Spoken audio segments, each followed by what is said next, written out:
Graças a Deus.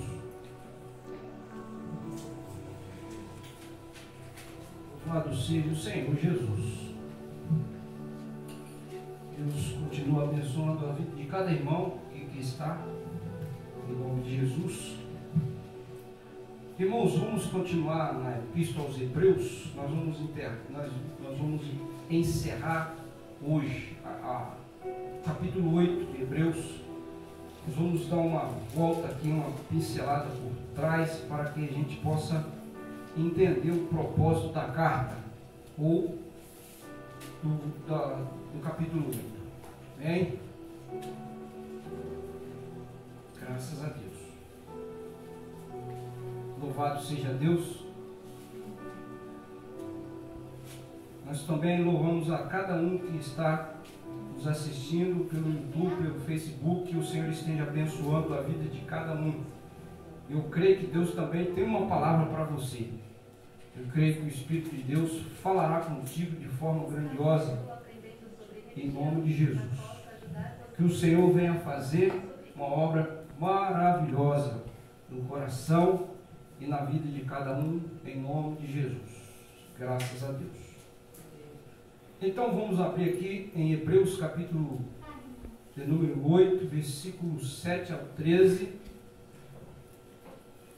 para que nós podamos entender. Nós paramos no versículo 10, mas voltando um pouquinho só para a gente poder ter um entendimento melhor sobre o versículo 7 até o 13, em nome de Jesus, para que Deus venha falar poderosamente aos nossos corações. Vamos no versículo 7 ao 13, vamos ler? Todos que acharam, digam amém. Amém.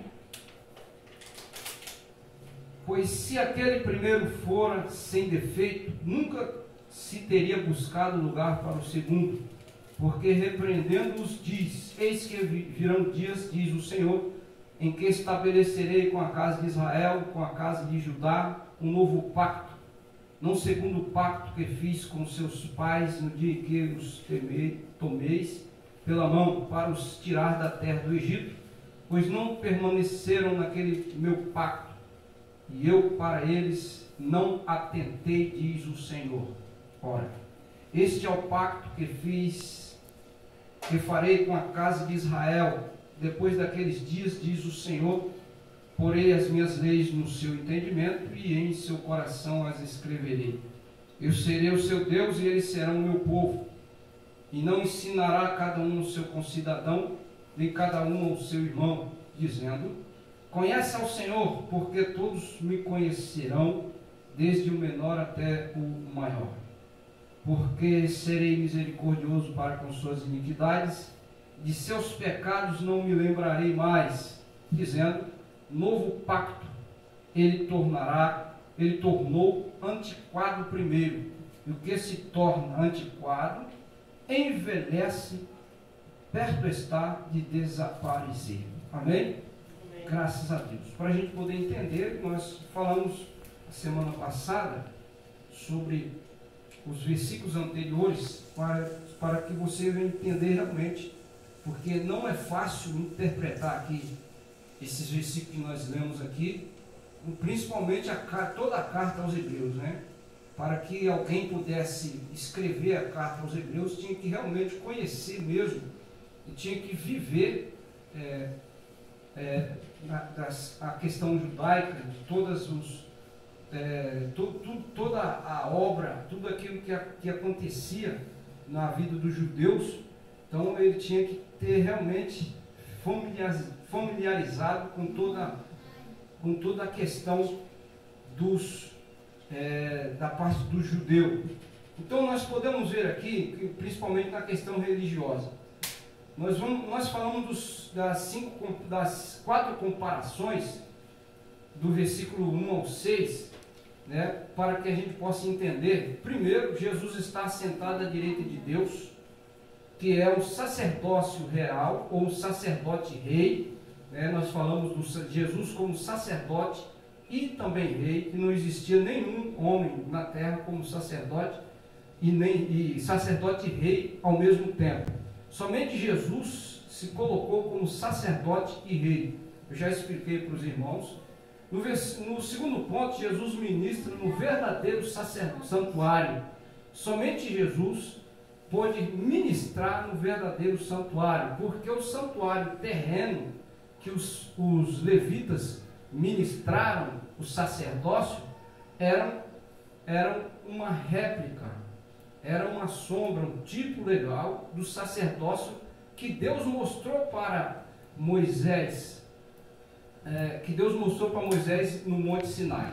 Então Deus mostrou, ele falou no versículo 3, que Deus revelou para Moisés como que seria o verdadeiro santuário. E aí ele fez uma réplica, como se fosse um desenho, né?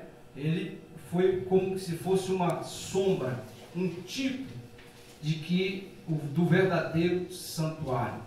E o terceiro ponto, Jesus está ministrando das coisas celestiais, porque os sacerdotes, nós falamos que os sacerdotes, eles ministravam no sacerdote de Levi, que veio da parte de Levi, ele ministrava no santuário, ou no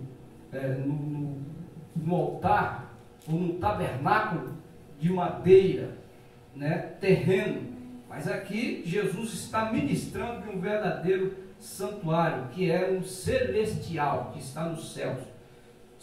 Quarto ponto, Jesus é o mediador de uma nova aliança, que ele fala no versículo 6. Jesus está falando agora que é um mediador.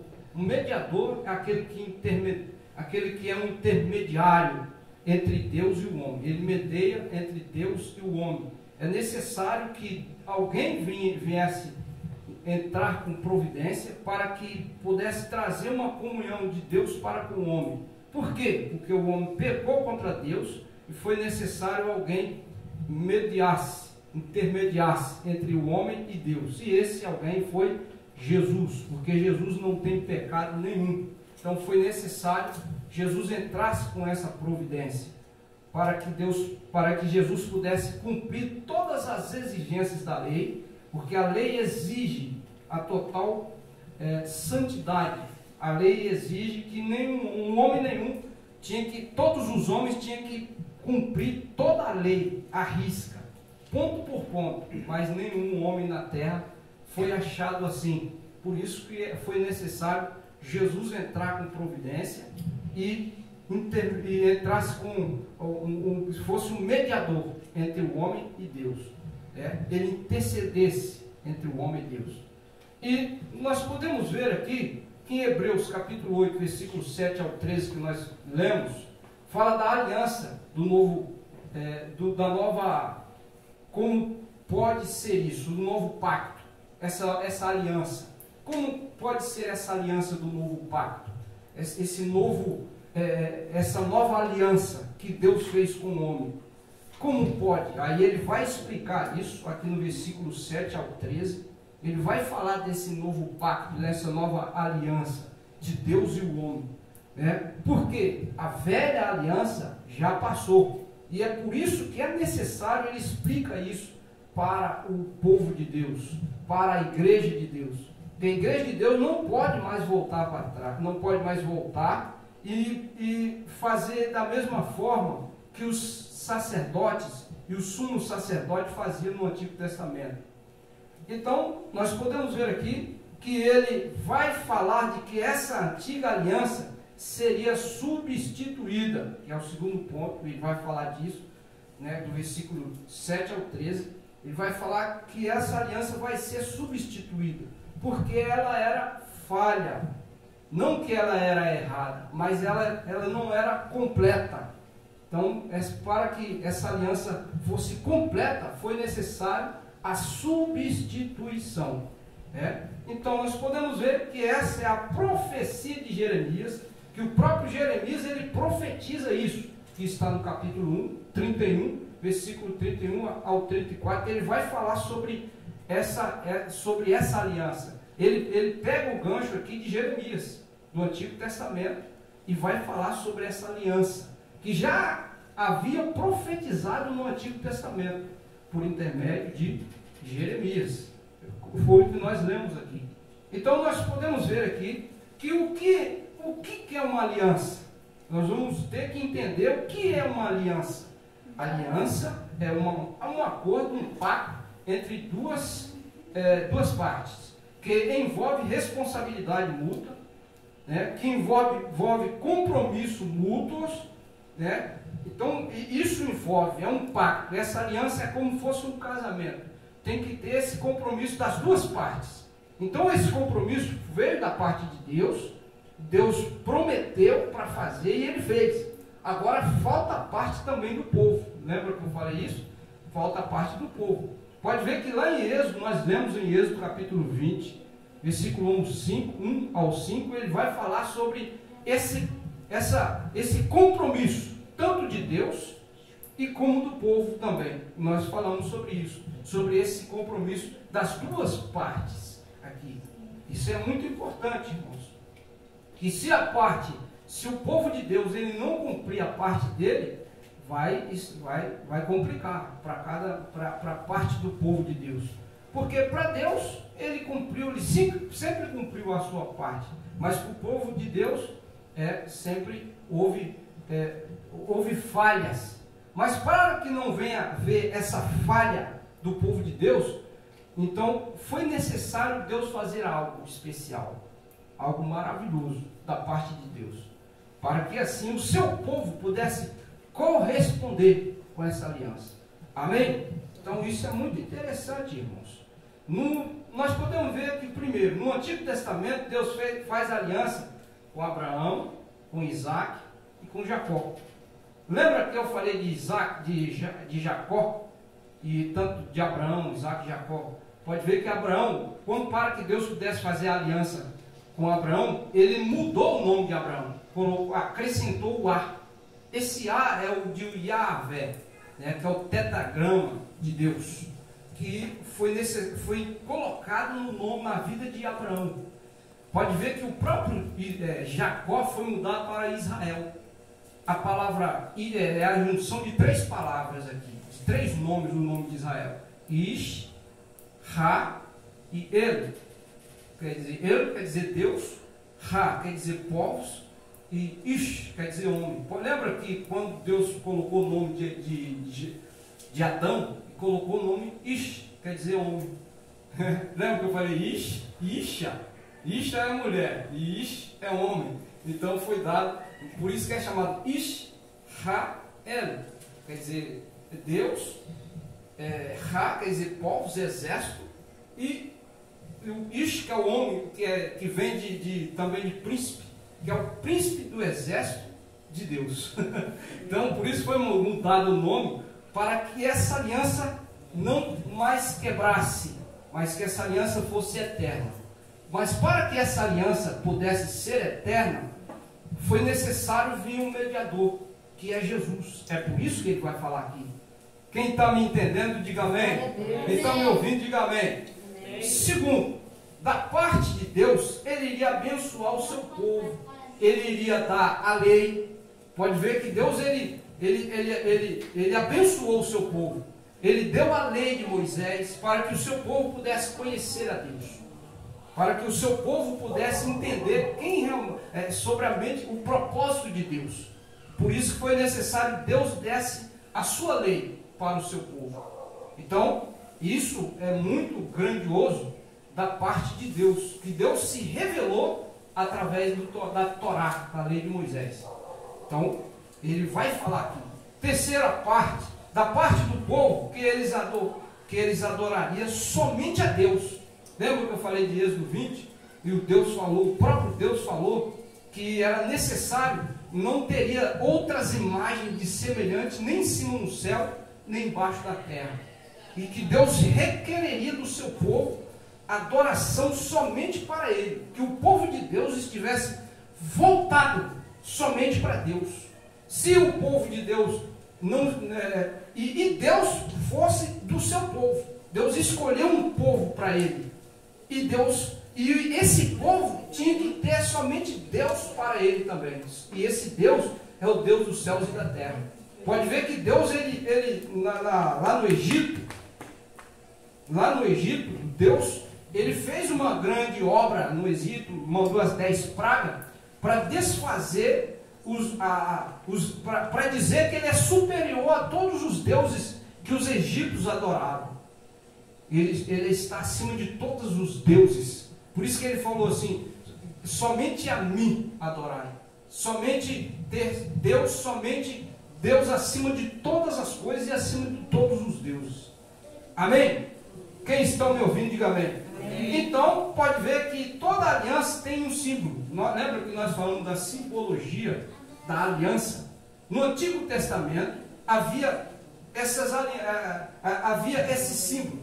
Tinha a circuncisão, a Páscoa e a Arca da Aliança. Lembra da circuncisão? Circuncisão é a junção de duas palavras, circo e cisão.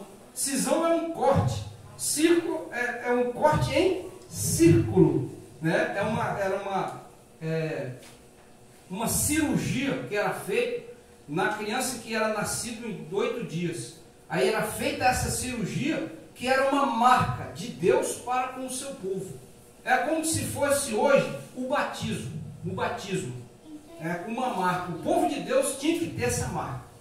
Então Deus fez essa aliança com Abraão e por intermédio dessa aliança deixou essa marca. É como o povo de Deus, somente o povo de Deus naquela época tinha essa marca. Tinha que fazer essa cirurgia, essa circuncisão, que era a retirada do prepúcio. Eu não vou falar mais, porque senão os irmãos podem escandalizar. Entendeu? Então esse é o sentido de um dos símbolos da aliança que Deus fez com o seu povo.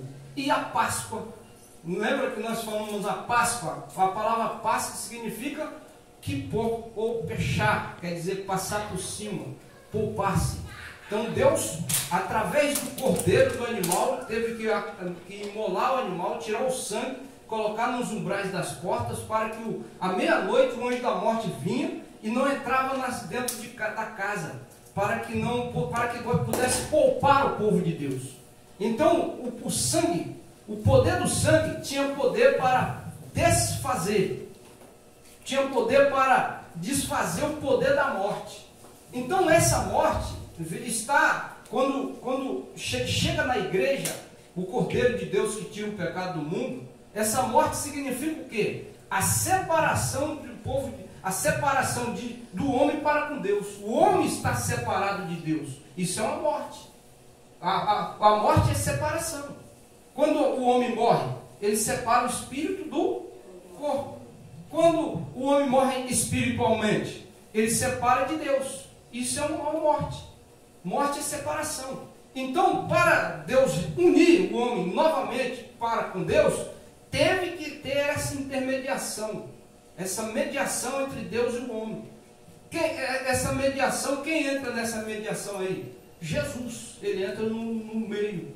E aí ele interliga entre Deus e o homem. Ele coloca o homem de volta para Deus de novo. Ele traz o homem para Deus, porque o homem está separado. Então, esse é o sinal que estava lá na antiga aliança, que era a morte do cordeiro. Era um sinal também. E nós podemos ver que a Arca da Aliança, nessa Arca da Aliança, tinha o quê? Tinha a tábua da lei. E nessa tábua da lei, era a aliança, era um dos símbolos da aliança que Deus tinha feito com o seu povo. Tinha o vaso de maná, o vaso do maná que tipifica o pão da vida, que Jesus é o pão da vida. E tinha a vara de Arão, fala do sacerdócio eterno de Cristo, a vara de Arão. Então tudo isso tipifica, era um símbolo que apontava para o Messias, aquele que viria para restaurar, restabelecer, trazer de volta o povo de Deus. Por isso que Deus sempre fez isso através de aliança. Amém? Amém. Quem estão entendendo, diga amém. Amém. Então nós vemos no versículo 7, que nós já voltamos, nós lemos no versículo 7, olha só o versículo 7. No versículo 7 fala da aliança incompleta. Quer ver? Olha o versículo 7 do capítulo 8. Pois se aquele primeiro fora sem defeito, nunca se teria buscado lugar para o segundo. Está vendo? Ele foi sem defeito. Houve o segundo, se houve o segundo, porque o primeiro era incompleto. Não que era defeituoso. Não, as coisas de Deus não é defeituosas, mas porque era incompleto. Tinha que vir um segundo, que é Jesus, para completar. Por isso que a Bíblia diz que Jesus veio na plenitude dos tempos. Plenitude quer dizer o quê? No tempo completo, no tempo certo, Jesus veio para completar a sua obra que faltava. Por isso que o escritor aqui, quem escreveu aos Hebreus aqui, está dizendo para o povo de Deus não voltar para a antiga aliança, porque a nova aliança ela é completa. Amém? Agora nós podemos ver da parte do povo, eles quebravam a aliança e não cumpriam a aliança, quebrava a aliança o tempo todo. Pode ver, o povo de Deus o tempo todo quebrava a aliança, sim ou não? Deus falou, não terás imagens de escultura, nem em cima no céu, nem embaixo da terra. Não terás outros deuses, o povo adorando, o povo idolatrando, o povo pecando contra Deus. Então, foi necessário que Deus fizesse isso, para que ele rompesse, para que o povo de Deus rompesse para todo sempre com o mundo. Olha só, nós vamos dar uma comparação aqui. Aquele que vivia debaixo da antiga aliança e aquele que agora vai entrar na nova aliança, que está em Romanos capítulo 7, versículo 19. Olha só aqui, Romanos capítulo 7, versículo 19, que ele diz assim, pois não faço o bem que quero, mas o mal que não quero, esse pratico. Está vendo? Ele não faz, ele queria fazer o bem, ele conhecia a lei de Deus, ele conhecia a lei, só que ele não conseguia fazer o bem que a lei mandava. Entendeu? Isso aqui é alguém que conhece a lei, quer fazer o que a lei manda, só que ele não consegue fazer. Porque a lei, ela só revelava quem é o homem. Você é assim, você é pecador. Só que a lei não tinha poder para tirar o homem daquela situação. Por isso que ele está nessa situação aqui. Olha no versículo 20. Ora, se eu faço o que não quero, já o não faço eu. Mas o pecado que habita em mim. Está vendo? Quando ele fala o pecado, ele está dizendo a sua natureza caída, pecaminosa, que habita nele, que puxa ele para o mal. E ele não tem poder para sair dessa maledicência. Ele não tem poder para sair dessa maldição que está sobre ele. Não tem. Por isso que no versículo 21 ele diz, acho então esta lei em mim, que mesmo querendo eu fazer o bem, quando ele fala que ele acha, que ele conhece a lei, ele sabe dos 10 mandamentos, só que não basta somente conhecer, porque a lei não tirava ele daquela situação.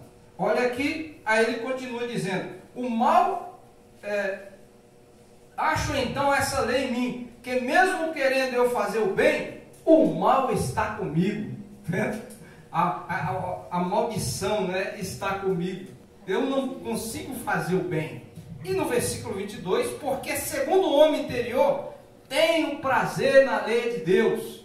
Quando ele fala segundo o homem interior, porque ele conhecia, ele vai falar aqui, ele conhecia essa lei de Deus, interiormente, espiritualmente, ele conhecia no seu entendimento. Só que, olha no versículo 24, no versículo 23, mas vejo nos meus membros outra lei, guerreando contra a lei do meu entendimento, e me levando cativo à lei do pecado que está nos meus membros. Então, está vendo? Ele está dizendo que ele está aprisionado, ele está debaixo de correntes, que ele não consegue, de cadeias, ele não consegue sair dessa posição, da maldição que está sobre ele, não consegue. Conhece a lei de Deus, mas ele não consegue sair, ele não consegue fazer o bem que a lei manda ele fazer. Ele está vendo aqui que ele está quebrando o tempo todo, né, as regras da lei, os mandamentos de Deus. Aí, no versículo 25, ele diz, graças a Deus.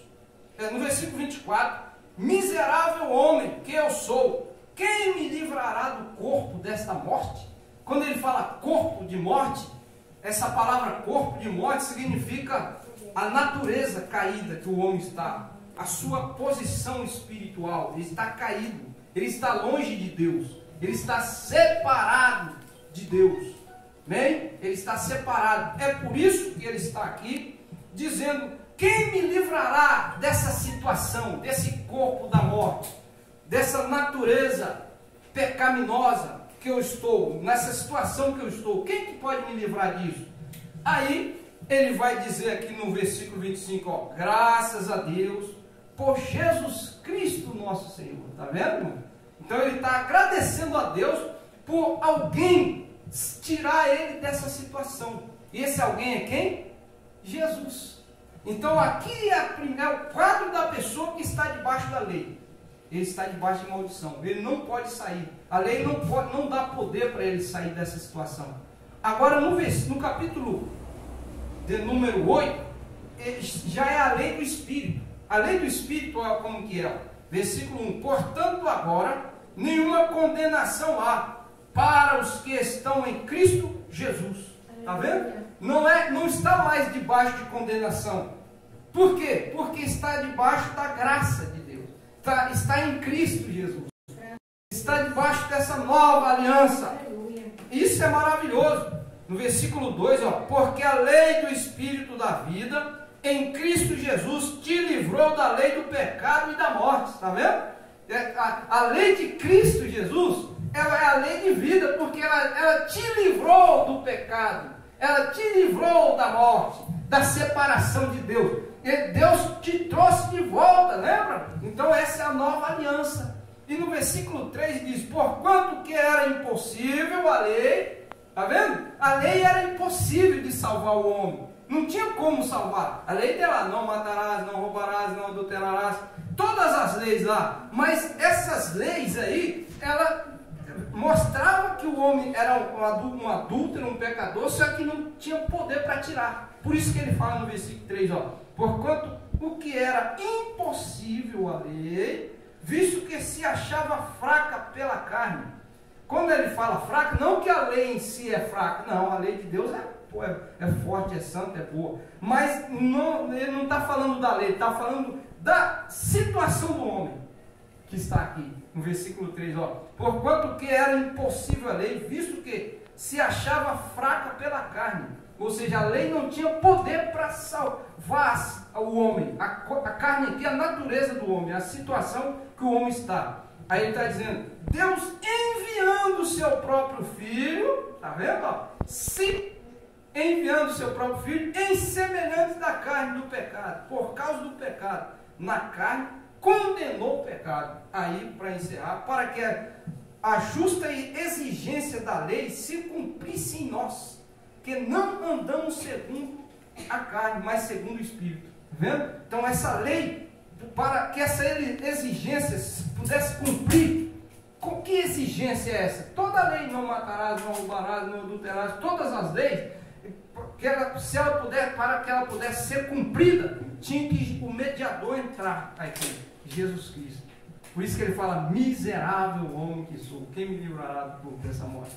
Vem? Vai ver coisa grandiosa? Então essa é a aliança, é o pacto que ele fez, né? Aí, no versículo 8, do capítulo 8 de Hebreus, ele diz, porque repreendo-os,